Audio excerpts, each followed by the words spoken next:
Good morning students.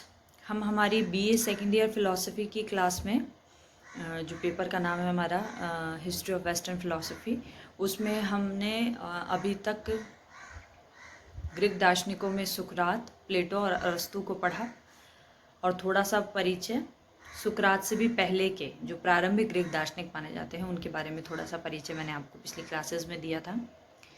आज हम Greek दार्शनिकों के बाद पश्चिमी दर्शन में जो हमारे सिलेबस में है आधुनिक दर्शन शुरू होता है। ठीक है, बीच में आपके मिडिवल फिलोसोफर्स भी आते हैं, लेकिन उनको हम बाद में लेंगे क्योंकि बहुत छोटे टॉपिक हैं। जो इम्पॉर्टेंट हैं, बहुत इम्पॉर्टेंट है और जो हमारे सिलेबस का एक बड़ा हिस्सा कवर करते हैं, उनको हम शुरू कर रहे हैं। तो आज से हम बुद्धिवाद को पढ़ेंगे और बुद्धिवादी दार्शनिकों को आगे जाकर हम पढ़ेंगे।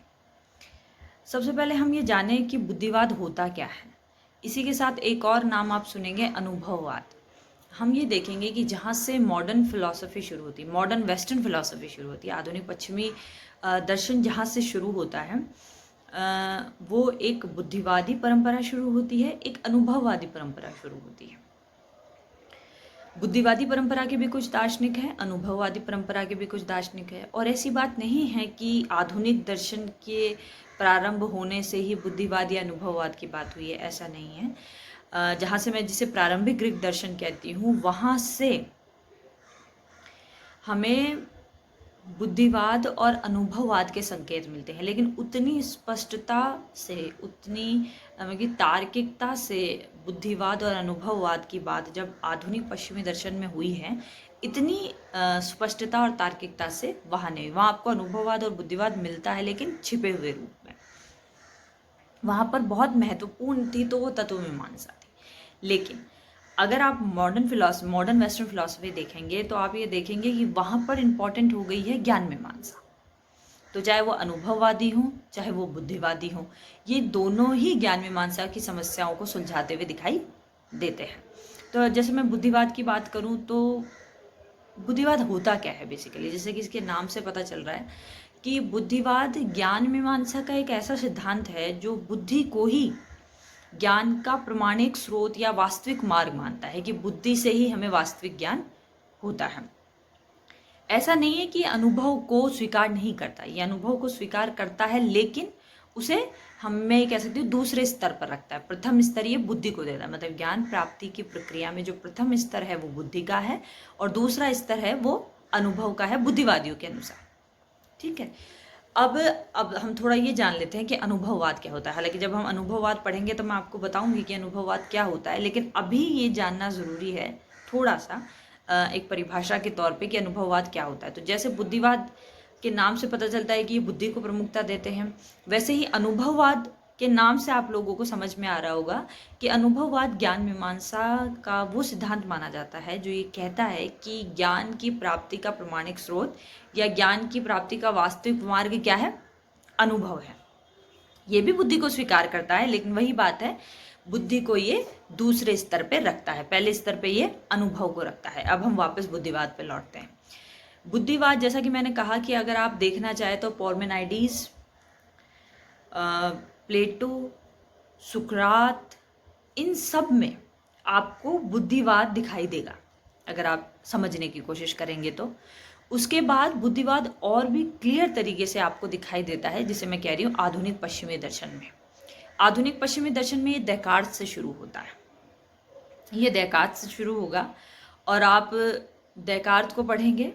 उसके बाद चरम पर ये जाता है हेगल के दर्शन में।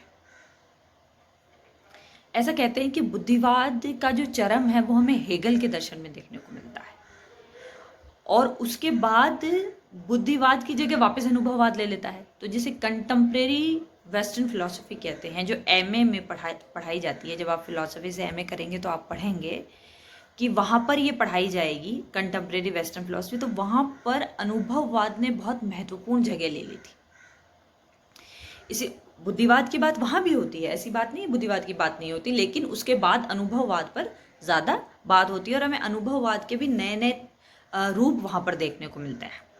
तो अब जब हमने ये जाना कि बुद्धिवाद कहाँ आपको प्रमुखता से मिलता है, कहाँ सूक्ष्म रूप से मिलता है, कहाँ वो चरम पे चला जाता है।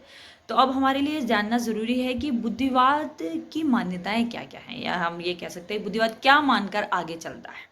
हालांकि हम इसके दार्शनिकों को पढ़ेंगे तो हम ये देखेंगे कि बुद्धिवाद की ही बात हो रही है, लेकिन बुद्धिवाद में भी डेकार्ट पे जब आएंगे तो आप देखेंगे कि बुद्धिवाद को डेकार्ट इतनी मजबूती से नहीं पकड़ता जितनी मजबूती से लाइबनिज पकड़ता है।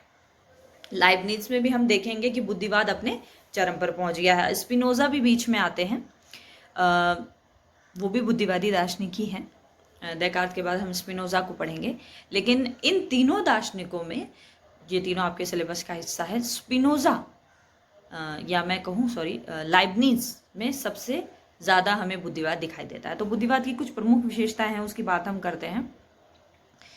बुद्धिवाद ये कहता है कि जो ज्ञान होता है उसके कुछ लक्षण होते हैं प्रमुख। एक वो अनिवार्य होता है, एक वो सार्वभौम होता है, एक वो निश्चित होता है। मतलब सब जगह एक जैसा होगा और अनिवार्य पाया जाएगा और निश्चित होगा। ठीक है, जैसे अब ऐसा कौन सा ज्ञान होता है, जैसे गणित का ज्ञान है, 2 और 2 4 होते हैं। वो आप इस धरती पे कहीं भी चले जाएंगे तो 2 और 2 4 होगा। सार्वभौमिक रूप से सत्य है, अनिवार्य रूप से सत्य है, और वो ज्ञान निश्चित भी है। ठीक है, इसके अलावा बुद्धिवाद के बारे में एक बहुत महत्वपूर्ण बात ये कही जाती है कि जो बुद्धिवादी होते हैं वो ये मानते हैं कि मानवीय बुद्धि में जन्म से कुछ विचार होते हैं या कुछ प्रत्यय होते हैं। प्रत्यय का मतलब विचार ही है। हम ये कह सकते हैं कि जन्मजात प्रत्ययों को ये स्वीकार करते हैं। तो प्रश्न है, जन्मजात प्रत्यय क्या होते हैं? जन्मजात प्रत्यय नाम से ही पता चल रहा है जो जन्म से ही मानवीय बुद्धि में पाए जाते हैं और इन्हीं के आधार पर ज्ञान होता है, ये बुद्धिवादी कहते हैं। अब इनमें भी डेकार्ट तो ये कहता है कि कुछ ही प्रत्यय जन्मजात होते हैं, मतलब जन्म से कुछ ही प्रत्यय मानवीय बुद्धि में होते हैं, बाकी वो उसको जब वो अनुभव करता है तो उसके माध्यम से वो जागते हैं या उसको प्राप्त होते हैं। लेकिन लाइबनिज ये कहता है कि सारे ही प्रत्यय जन्मजात होते हैं, मानवीय बुद्धि में होते हैं, वो अनुस्मरण से रिकॉल करके उनको जानता है। तो ये हमने अनुभववाद की कुछ मान्यताएं पढ़ी, अभी बुद्धिवाद की कुछ मान्यताएं पढ़ी। अभी हम इस बुद्धिवाद को ही कंटिन्यू करेंगे हमारी अगली क्लासेस में। थैंक्स।